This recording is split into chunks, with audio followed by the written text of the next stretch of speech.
नमस्कार, मी आपल्या सर्वांचे एस.एम.ए चॅनलवरती स्वागत करत आहे व आपण आपल्या चॅनलवर पहिल्यांदाच आला असाल तर आपल्या चॅनलला सबस्क्राईब करा ही विनंती। तर पहिल्यांदा आता भारताचे PMI ग्रोथचे नंबर आले आहेत त्याविषयी आपण चर्चा करू। तर तो सर्व्हिस नंबर वगैरे for the month of February that is the number of 59। तर तो लास्ट मंथमध्ये म्हणजेच जानेवारीमध्ये तो नंबर 56.5 होता। तर एक strong demand and business optimism येथे सर्व्हिस सेक्टरमध्ये वगैरे दिसून येत आहे। That is the positive sign व न्यू एक्सपोर्ट बिझनेसमध्येही एक्सपान्शन वगैरे होत आहेत। तसेच या ग्रोथला वगैरे ते ड्राईव्ह करत आहेत व फॉरेन ऑर्डर आणखी आलेल्या आहेत। तर 6 मंथच्या हाय लेवलवर त्या रीच झालेल्या आहेत। तर ही पॉझिटिव्ह बाब आहे। फर्म देखील इन्क्रीज होत आहे, ते हायरिंग वगैरे वाढवत आहेत आणि ते जॉब ग्रोथमध्येही कॉन्ट्रीब्यूट वगैरे करत आहेत। जर आपण कॉस्ट प्राइस इन्फ्लेशनची चर्चा केली तर तो नंबर 4 मंथच्या लोअर गेला आहे, पण तरीही कंपन्या ग्राहकांना जास्त किमती पास ऑन करत आहेत। तर त्यांची कमी जास्त प्रमाणात परिणाम असू शकतो महागाईच्या बाजूने। ओव्हरऑल नंबर RBIच्या टार्गेट रेंजमध्येच आहेत हे इन्फ्लेशन नंबर वगैरे दिसून येत आहेत, म्हणजे 2 ते 6% दरम्यान। मला वाटते की 4% किंवा त्यापेक्षाही कमी नंबर वगैरे असतील तर RBIला थोडा अधिक प्रमाणात कॉन्फिडेबल वगैरे येऊ शकतात, म्हणजे कॉन्फिडेंट वगैरे येऊ शकतो। ऑलरेडी एक आपण रेट कट वगैरे पाहिला आहे। आता 6.25% रेपो रेट वगैरे चालत आहेत, आणखी रेट कटची अपेक्षा आहे। तसंच कंपोजिट PMI नंबरची गोष्ट केली तर म्हणजे manufacturing and service PMI number जर आपण येथे ॲड केले तर तो पर्टिक्युलरली नंबर 58.8 होता लास्ट मंथमध्ये। त्या अगोदर तो नंबर 57.7 होता। तर एक डेफिनेटली हे नंबर वगैरे इम्प्रूव्ह झाले तर पण मला वाटते की येथे सर्व्हिस सेक्टर या ग्रोथला जास्त हातभार लावत आहे। तर मॅन्युफॅक्चरिंग थोडी मंद असल्याचे दिसत आहे। जर या स्लोडाऊनची आपण गोष्ट केली तर मॅन्युफॅक्चरिंग PMI नंबर अराउंड 56 आहेत। हे 50च्या वर नंबर असतील तर हे नंबर वगैरे 50च्या जर वर येत असतील तर एक एक्सपान्शन वगैरे दाखवतात, बट हा नंबर 50च्या खाली येत असेल तर एक कंट्रक्शन आहे। जर आपण डेव्हलप वर्ल्डमध्ये वेस्टर्न वर्ल्डमध्ये पाहिले तर तेथे एक चांगल्या पद्धतीने 50 म्हणजे नंबर 50 किंवा त्यापेक्षा वगैरे कमी किंवा 50च्या वरही असतील तर ते अगदी थोड्या प्रमाणामध्ये वर दिसून येत आहेत। त्यामुळे मला वाटते की आपली इकॉनॉमी खरोखरच चांगली कामगिरी करत आहे। पुढील अपडेट आपण इंडियन होम प्राइजेस रिलेटेड चर्चा करणार आहोत। जर आपण काही रिपोर्ट वगैरे समोर येत आहेत ज्यात की होम प्राइजेस जे आहेत ते कॅलेंडर इयर 2025 मध्ये म्हणजेच ह्या वर्षी त्या होम प्राइजेस 6.5% वाढू शकतात व पुढील वर्षी म्हणजे पुढील कॅलेंडर इयर 2026 मध्ये होम प्राइजेस 6% वाढू शकतात।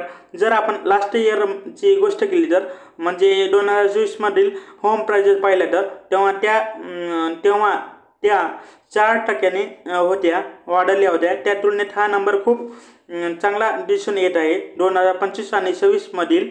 आणि रेंट किती वाढू शकतात म्हणजे भाड्याच्या किमती वगैरे तर त्या 7 ते 10% पर्यंत वाढण्याची अपेक्षा आहे। तर कन्झ्युमर इन्फ्लेशन 4.4%च आहे, त्या तुलनेत खूप जास्त रेंटल वगैरे वाढत आहे, कारण पर्टिक्युलरली होम बाईंग करताना अफोर्डेबिलिटी वगैरे ही सर्वात मोठी समस्या वगैरे होत आहे किंवा आहे। त्यामुळे लोक भाड्याच्या घरात राहणे जास्त प्रेफर करत आहेत property बाईंगपेक्षा।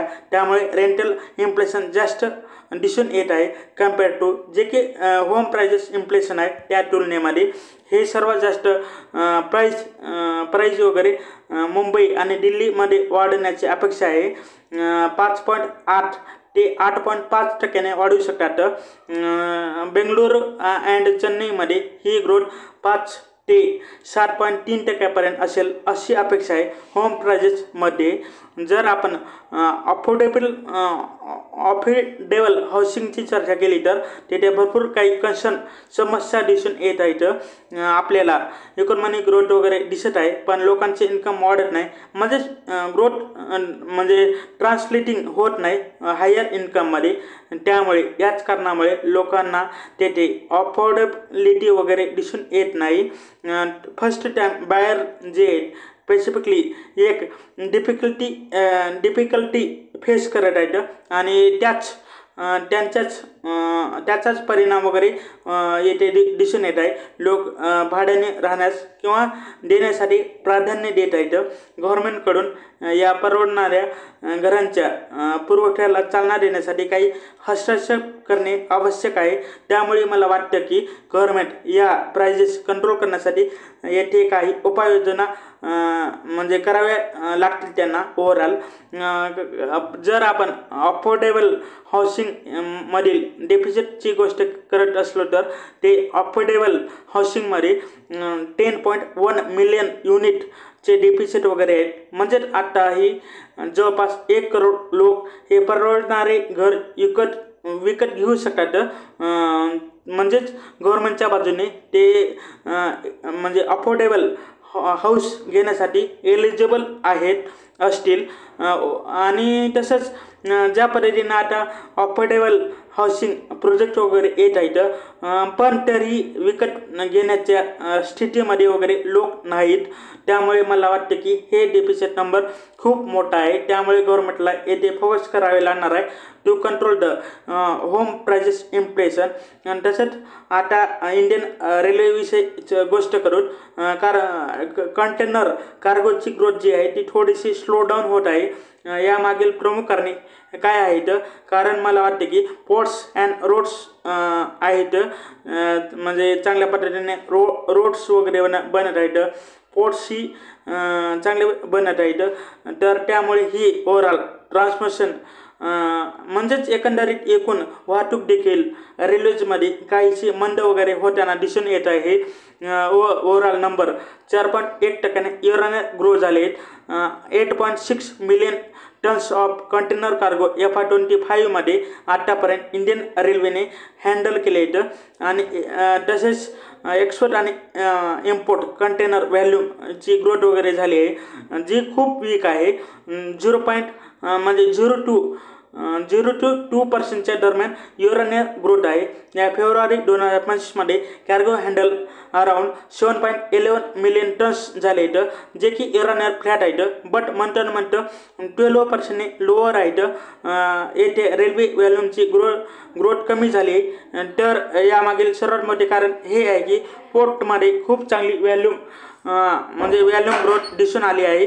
9% year on year growth आहे. मला वाटते की मेजरली जे मार्केट शेअर लूज वगैरे होत आहे रेल्वेचं या पोर्ट आणि रोड्समुळे याच दिशेने वगैरे होत आहे.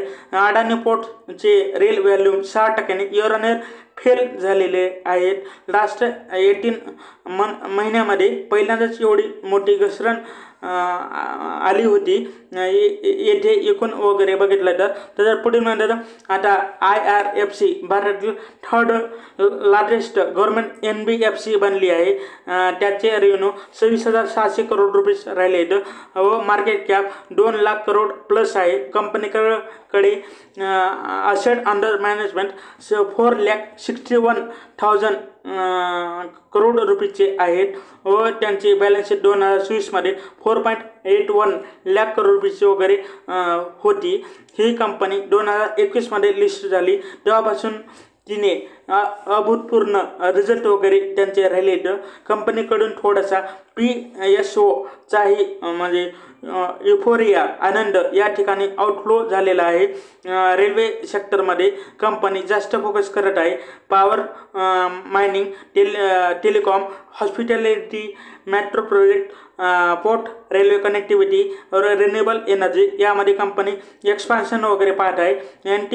NTPC रिन्युएबल रिन्युएबल आपलं एनर्जी लिमिटेडसाठी ही 60,500 करोड रुपीज लोन फंडिंग वगैरे कंपनीने दिली आहे. कंपनी रेल्वे संबंधित सेक्टर व्यतिरिक्त काही म्हणजे डायव्हर्सिफिकेशन पाहत आहे असे वगैरे दिसून येत आहे. तर पुढील म्हणणार आता झुडूस लाईफ सायन्सेसच्या रिलेटेड आहे. तर म्हणजे झुडूस तर त्यांनी एक ड्रग्स इंट्रोड्यूस केली आहे आपलं safer alternative for transplant patient. तर हे ट्रान्सप्लांट्स पेशंटमध्ये आता ड्रग्स वगैरे जी अवेलेबल आहे त्याची कॉस्ट सुमारे 5 लाख आहे किंवा त्या रेंजमध्ये आहे. एवढी महाग औषध आहे हे. तर त्याच्या कंपॅरिझनमध्ये ऑलमोस्ट 91% लोअर प्राइजेसवरती हे ड्रग्स वगैरे घेऊन येऊ शकतात घेऊन.